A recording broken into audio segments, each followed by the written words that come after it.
नमस्कार दोस्तों, मैं हूं आज आपके साथ आपका अपना दोस्त संजय सागर और आप देख रहे हैं मेरा यूट्यूब चैनल एफएस वीडियो महुनागर। दोस्तों, आज की क्लास में हम आपसे बात करने वाले हैं यूज़ ऑफ आर्टिकल्स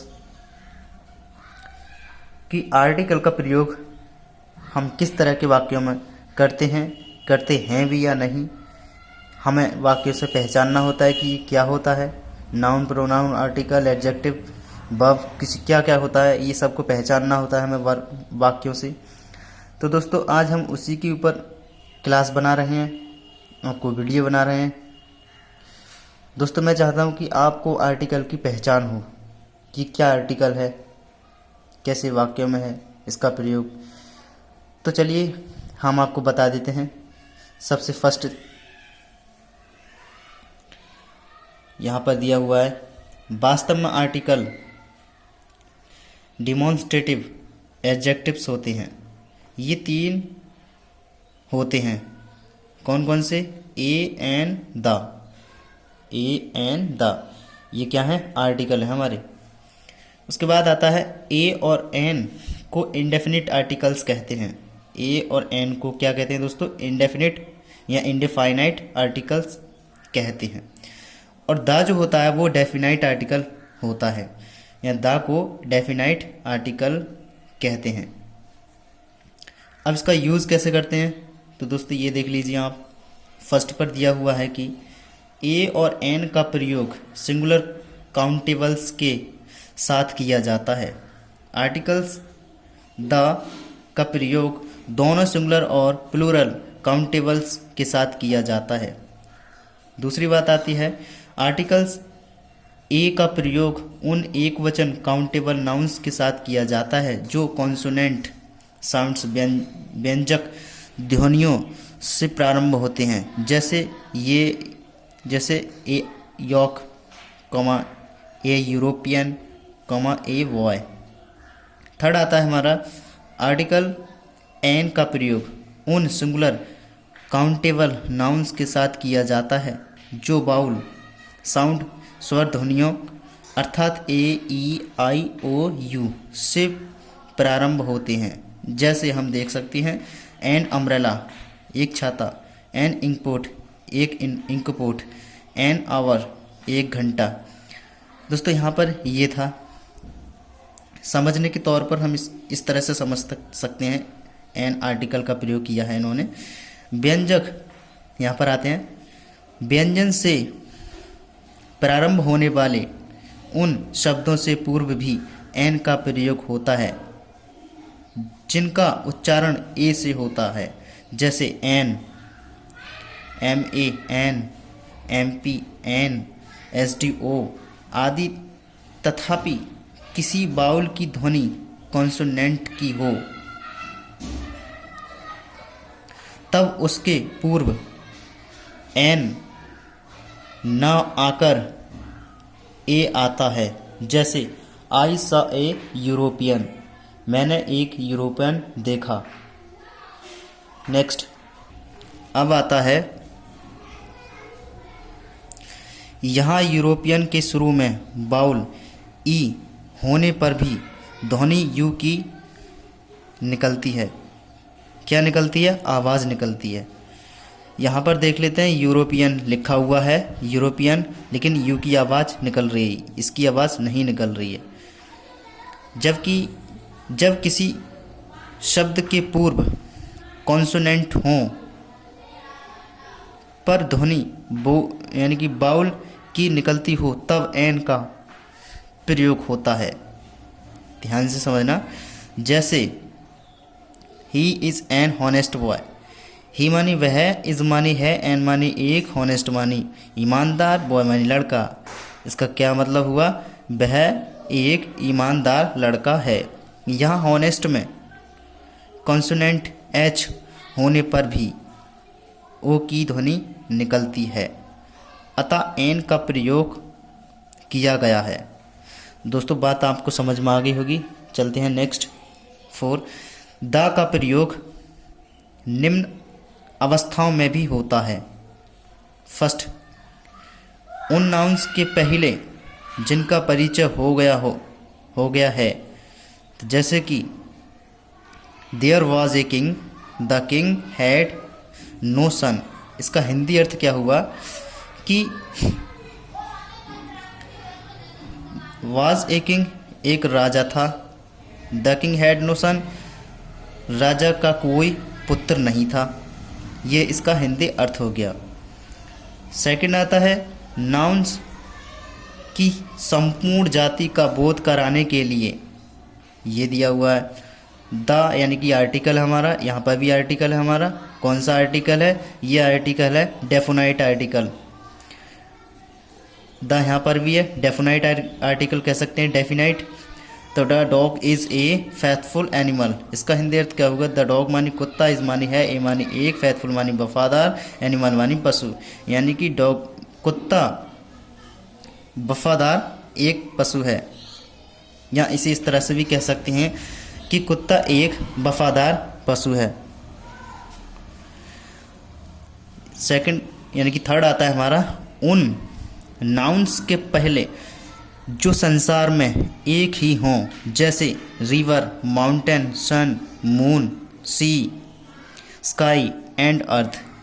स्काई मानी बादल होता है, सॉरी स्काई मानी आकाश, एंड अर्थ मतलब पृथ्वी आदि। जैसे the sun rises in the east, the sun rises in the east यानी कि सन मानी सूर्य, राइज मानी निकलता है, इन द ईस्ट पूर्व में। हम सभी को पता है कि सूर्य पूरब से निकलता है। 4 आता है नाउन्स का अर्थ सीमित या निश्चित करने के लिए। I know the boy who has stood first in the class. I know मैं जानता हूँ, मैं उस लड़के को जानता हूँ जो कि हु मानी जो कि, has stood first in the class जो कि प्रथम आ रहा है। मैं उस लड़के को जानता हूँ जो लड़का प्रथम आ रहा है, यानी कि क्लास में प्रथम आ रहा है। इसका हिंदी अर्थ ये हुआ। यानी कि 5 में आता है एडजेक्टिव की सुपरलेटिव डिग्री के साथ। She is the most beautiful girl. She मानी वह, इज़ मानी है, द मोस्ट बहुत, ब्यूटीफुल सुंदर, गर्ल मानी लड़की, वह बहुत ही सुंदर लड़की है। यहाँ पर आता है 6 में कॉम्परेटिव डिग्री से पहले द आता है। कॉम्परेटिव डिग्री से पहले द आता है यदि देन के बाद या देन के स्थान पर ऑफ हो, देन के स्थान पर ऑफ हो। जैसे कि he is the wiser of the two, he is the wiser of the two. Next दिया हुआ है कि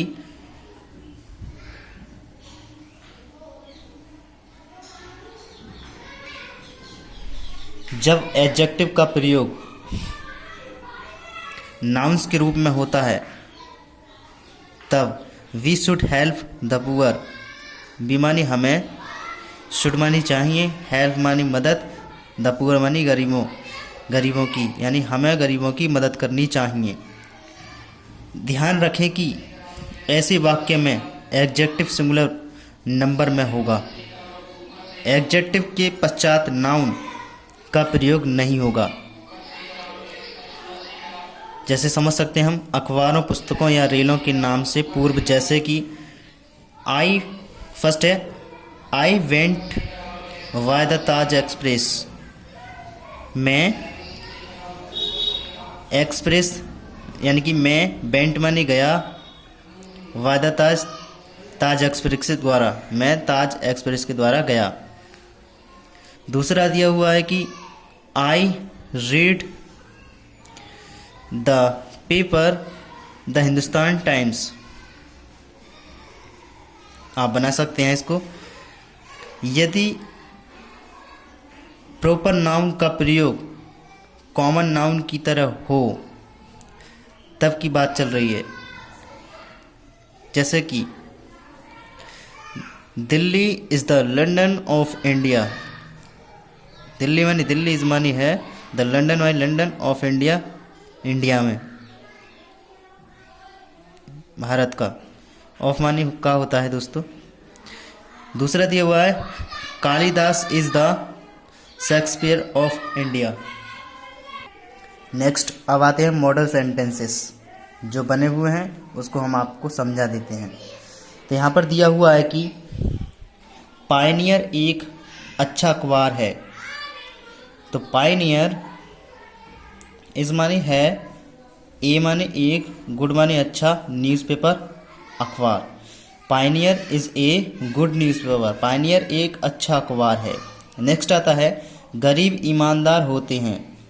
गरीब क्या होते हैं? ईमानदार होते हैं। तो द पुअर मानी गरीब, आर मानी होते हैं, होनेस्ट मानी ईमानदार, यानी कि गरीब ईमानदार होते हैं। The poor are honest. Next आता है 6 क्वेश्चन हमारा वह सेंटेंस क्या है? मेरे पास एक पुस्तक है। क्या है? मेरे पास एक पुस्तक है, या मैं एक पुस्तक रखता हूँ।